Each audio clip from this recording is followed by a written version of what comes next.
ちょっと、関西方面に飛行機でメロン関係のことでちょっと行ってきます。はい、取りました。はい。萩原農場、奈良まで来ました。で、これからメロンを見させてもらう。はい。で、飛行機に乗って面白いの見れるかね。見れるといいね。はい、そんな感じです。はい。はい。そして萩原農場に来ました。後で、でハウス、これアポロン、ベルダ見させてもらいましょう。そのまま行こおはようございます。お願いします。う。わお、病気になってないじゃん。失礼します。朝7時。ああ、はははは。これがベルダ。そうですね。ベルダ。これはこう、なんていうんですか、いちごの後作を想定した、そうか。はい、作りで。あ、培地。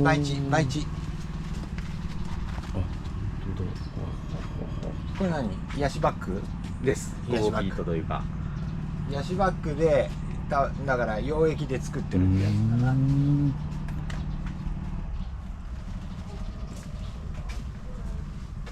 意外と綺麗にできてるでしょ。綺麗にできてるがやっぱこうネットのちょっと立ち消えがねネットの消えが、あ、でも春秋、でも春秋ってことはうちで同じ時期に作ったアポロンと同じ兄弟みたいなもんだよね。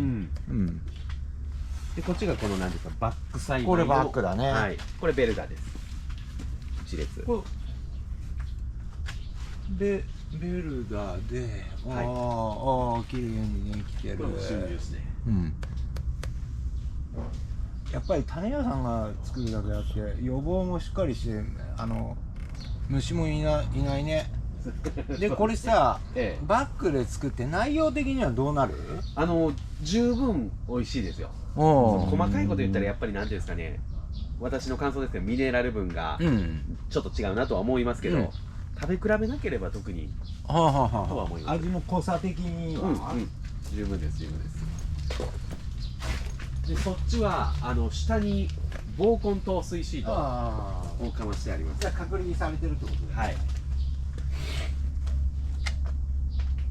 これは左側が今見ていただいているのがアポロンの夏系です。これはアポロンの夏。悪くないね。まあでもこれで何日目ぐらい？それでね40ぐらいです今。40。ジャスト40。じゃああと2週間、あと10日ですね。50から52ぐらいかかるんじゃないですかね今。でこのさ、多分この玉植えが12、4、6やと10枚。はい。玉植え10枚ぐらいだけど、僕意外と上いっぱい取るタイプなんだけど、この10枚ぐらいのっていうのは何か理由ありますか？いや、理由というか、まあうちで試験しててもまあ10枚あれば十分かな。この時期もうどの時期でもずっと10枚ですね。バッサバサだね、木。ちょっとね、だいぶ乾燥してますね。乾燥っていうかさ、まあ葉肉は厚いんだけどさ、この葉肉の厚さがすげえ、なんていうの、俺から言わせて窒素がすげえ効いてるようなイメージ。結構ここハウス肩換気ついてるんで、暑い時期はもうバーッと抜けるというか、昨日熊本の方がねいらっしゃってて、その石棺の短さとかびっくりされてましたけど、確かにやっぱりこう、春秋でねあれだけど石棺が短い、栄養がすっげえ効いてる気がする。ただ悪くないね。まあでも濁が出るね。そこからここからあれですね、アポロの春秋系ですね。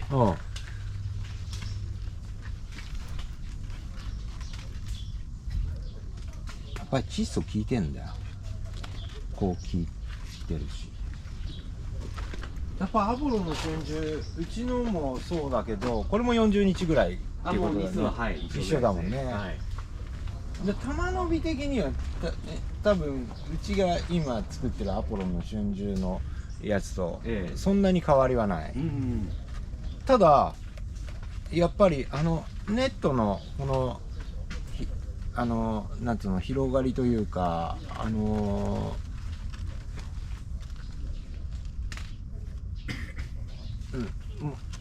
これネットが出るときにさ、うちみたいにチリチリっていうよりもうちょっとネットが走る感じで出たみたいなネットしてるね。結構やっぱりなんていうんですかね、ベルダーとかアポロの場合は大割れしにくいんで、むしろしっかり割るみたいな割るつもりの管理の方がいいよね。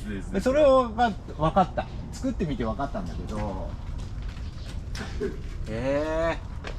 いいメロンになって本当にそう思う。勉強になるわ。いやでもこれ栄養効いてんぞ。栄養がすっげえ効いてるよ。おいす原田さん撮ってるよ。すいません。いい大丈夫大丈夫大丈夫。今朝7時ちょいなんですけど、会社員なのにもう農家ですわ。もう何？メロンの口やってます。会社員だから普通8時からとかじゃないの？もうさっきもさ、耕運機みたいなのを動かしてたけど。朝早く働いて早く帰りたい。ああ、いいじゃん。早く働いて早く帰れるんだとしたらいい会社ですよ。YouTube 撮ってるとは知らんですよ。いやいや大丈夫です大丈夫です。いやいや本当に勉強にならせてもらってる。はい、よろしくお願いします。であとさっき問題になってた体力強化系だけど体力強化は一切あれはこの策ではないというかなるほど。そのアポロンはさもともとかかっても出ないというか、そういう品種じゃん。でもベルダーの方もさこれ早春晩秋だ。早春晩秋も春秋もそんなに玉伸びのあれがなんつうの違いがないような気がするね。どうですか？ベルダーを比べるベルダーの春秋と相場。これそうかアポロもいつの間にか早春晩秋になってる。そこからですね。そうですね。ここからはい。さっき春秋玉の大きさが。これでもベルダー比べても春秋と相場って例えば春秋が 1.6 キロぐらいだったら、相場は 1.8 キロぐらいの大きさです。でアポロンはアポロンの春秋と、ベルダーの相場が同じぐらいでアポロンの相場はベルダーの相場よりもまた一回り大きいっていうような感じになります。そういうことか。この石棺を短く作るコツって何ですか、原田さん？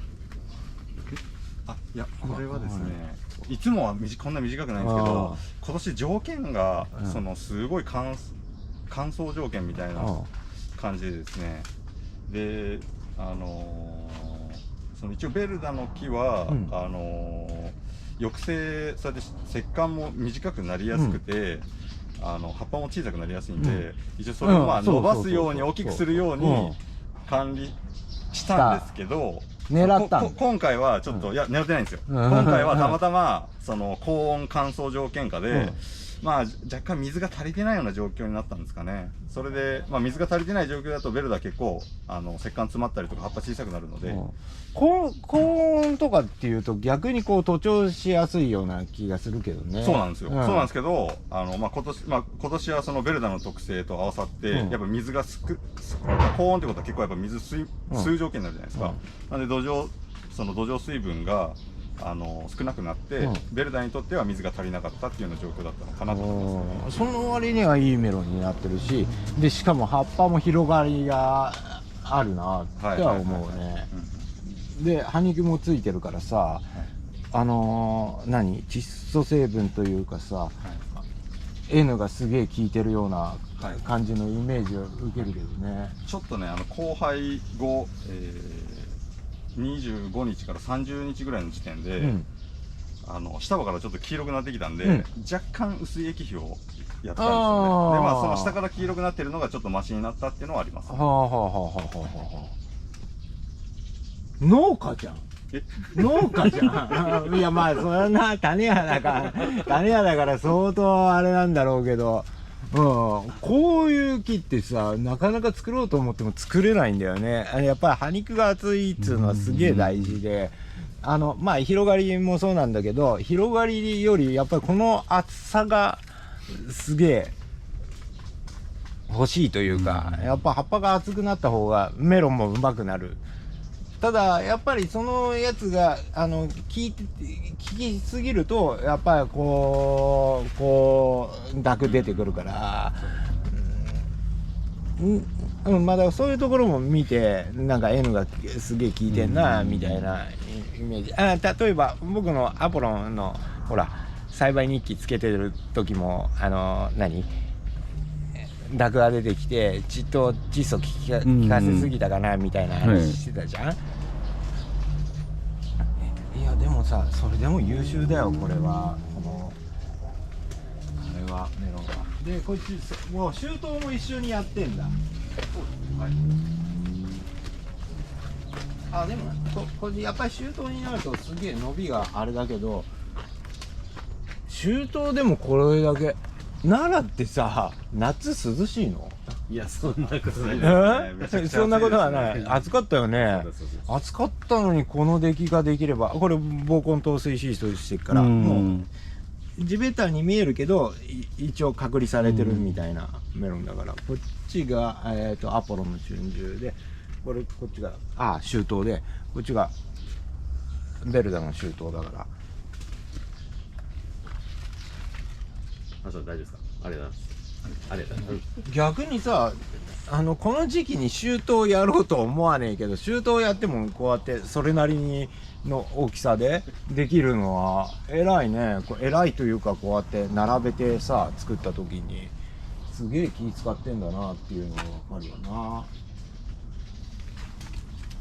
でやっぱり木振りも周到になってくるとまたちょっと違うね。そうですね。優秀だよ。こうやって作りてよ。でもやっぱり濁が出てるから、濁ってこのかぼちゃみたいなね、筋みたいなものが、栄養的には結構効いてんだなっていうのは分かるね。であとは培地が比例ってのもあるな。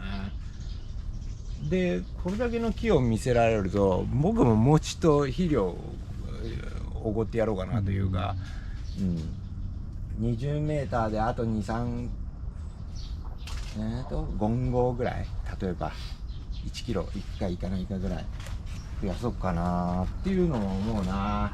最近ちょっと木ができづらいなって思いながらやってたから。でもその暑い真夏をやって、アポロンはまあ大病性があるからいいんだけど、こっちは大病性がないのに一本も出してないから、すごく素晴らしい。しかもゴナジラミが今の時期ってゴナジラミ、11月の1日か、すっげえ多いはずなのに飛んでない。全然飛んでない。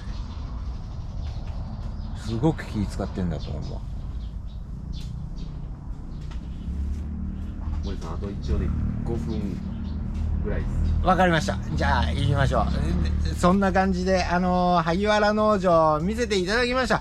萩原農場やっぱり種苗メーカーだけあって素晴らしい栽培技術も含めてすごい技術だと思いました。